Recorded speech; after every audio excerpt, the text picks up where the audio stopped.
नमस्कार साथियों, जय हिंद। बीपीएससी द्वारा आयोजित द्वितीय फेज की बहाली और लगातार बिहार सरकार द्वारा ये दावा किया जा रहा था कि हमने 1,22,000 लोगों को नौकरी दे दी। और कल एक मामला जो है प्रकाशित हुआ है न्यूज़पेपरों के माध्यम से, तो एक बहुत बड़ा मामला सामने आया है। TRE-3 की पेपर लीक की जो जांच चल रही थी, जिसमें लगातार 270 लोग की गिरफ्तारी हुई और आर्थिक अपराध इकाई ने जितने लोगों के प्रमुख लोगों के नाम सामने आ रहे थे, संजीव मुखिया की गिरफ्तारी अभी तक नहीं हुई है। उसके बेटे शिव, जो नीट पेपर लीक का भी कांड का सरगना था, उसकी गिरफ्तारी हुई है। परंतु TRE-3 के जांच के क्रम में TRE-2 के भी जांच जो है वो की गई और ये पाया गया कि TRE-2 के भी पेपर लीक थे।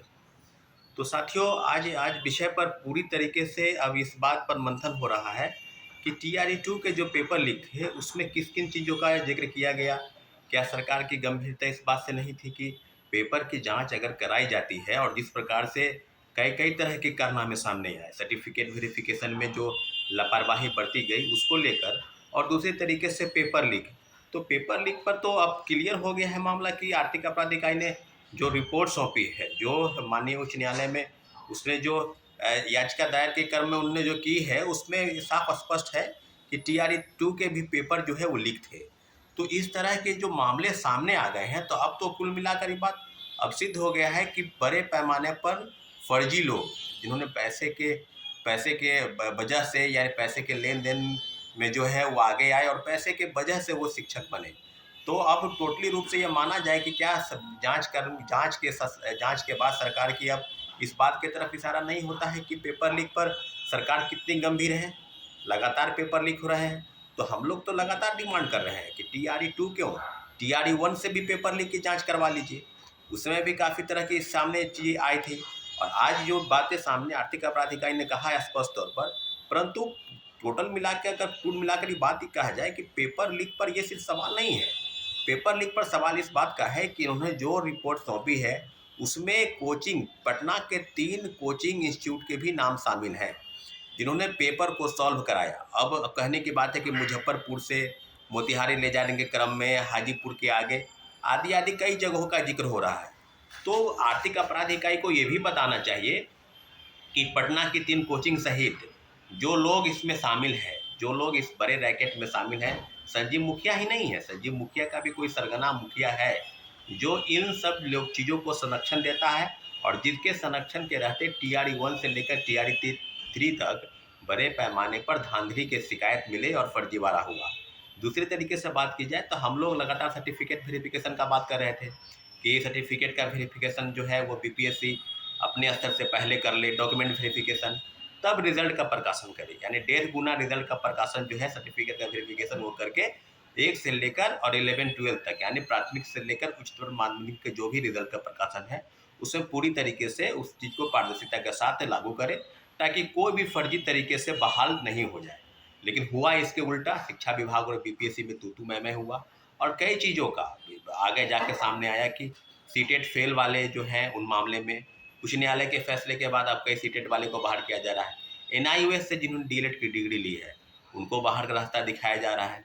फर्जी डोमिसाइल सर्टिफिकेट, दूसरे राज्यों के लोग जो है बड़े पैमाने पर फर्जी सर्टिफिकेट, खासकर उत्तर प्रदेश और झारखंड के लोग जो हैं वो डोमिसाइल सर्टिफिकेट बनाकर इस परीक्षा में बहाल हो गए और शिक्षक बन गए।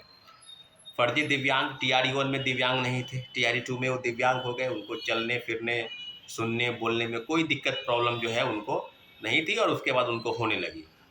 साथियों, विडंबना के साथ कि TRE-2 में जिस प्रकार से पेपर लीक के सबूत मिले आर्थिक अपराध इकाई को, तो आर्थिक अपराध इकाई को अब खुली छूट मिलनी चाहिए कि जो लोग इसमें शामिल हैं, संजीव मुखिया की अभी तक गिरफ्तारी नहीं हुई है, ये कहाँ पर वो छिपा हुआ है, उनको किस प्रकार का संरक्षण मिला कि उन्होंने अपने परिवार के लोगों को राजनीति में भी हाथ आजमाया। कई बार उन्होंने चुनाव में भी लड़वाया, विधायक के चुनाव में उनके कई लोग सगे संबंधी चुनाव में लड़े। तो आप समझ सकते हैं कि सरकार के संरक्षण पर अगर ये नहीं हो रहा है, तो फिर आर्थिक अपराध इकाई पटना के 3 कोचिंग माफिया के जो कोचिंग इंस्टीट्यूट है, जिनके नाम लगातार सुर्खी में आ रहे हैं, उन पर कार्रवाई क्यों नहीं हो रही है। और पेपर लीक पर इस प्रकार से जो चीज़ सामने आई है उस पर अभी तक तो कोई संज्ञान नहीं आया है। तो लगातार बेवजह जिस प्रकार से पेपर लीक हुए हैं, इसमें निश्चित रूप से उन गरीब, निर्धन और किसान परिवार के बच्चे जिनकी हकमारी हुई है, वो मेरिट के दम पर नौकरी पाना चाहते हैं, परीक्षा में सफल होना चाहते हैं, कहीं न कहीं उनके इरादों पर एक धक्का लगा है। और आने वाले समय में जिस प्रकार से चीज़ें हुई है और हो रही है, वो बात बिल्कुल सही है कि टीआरई 1 और टीआरई 3 तक,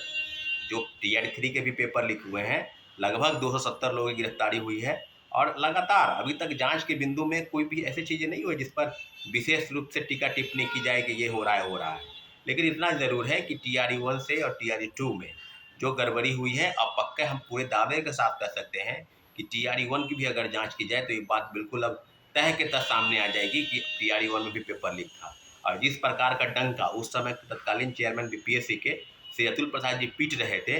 कि हम जो है सो किसी को बंदा जो है वो पर नहीं पार पाएगा, एकदम निश्चित रूप से एक अलग तरह के सील पैक और पता नहीं क्या किन किन चीज़ों का वो जिक्र कर रहे थे कि पेपर लीक नहीं होगा, और पेपर लीक जो है वो हो चुका है। तो इस तरह से लगातार बीपीएससी और सरकार और जो वाहवाही लूट रही है, उसी का नतीजा है कि एक तरफ जहाँ पर क्रेडिट लेती है, दूसरे तरीके से पेपर लीक पर वो बोल नहीं पाती है। तो आने वाले समय में एक बहुत बड़ा प्रोटेस्ट जो बिगुल है, वो कोचिंग इंस्टीट्यूट माफिया, सरगनाओं और जो इसमें शामिल हैं, उसमें सरकार के सिस्टम के खिलाफ हम लोग लड़ने के लिए तैयार हैं। और आने वाले समय में ये आपको देखने को भी मिलेगा। ठीक है साथियों, धन्यवाद, जय हिंद।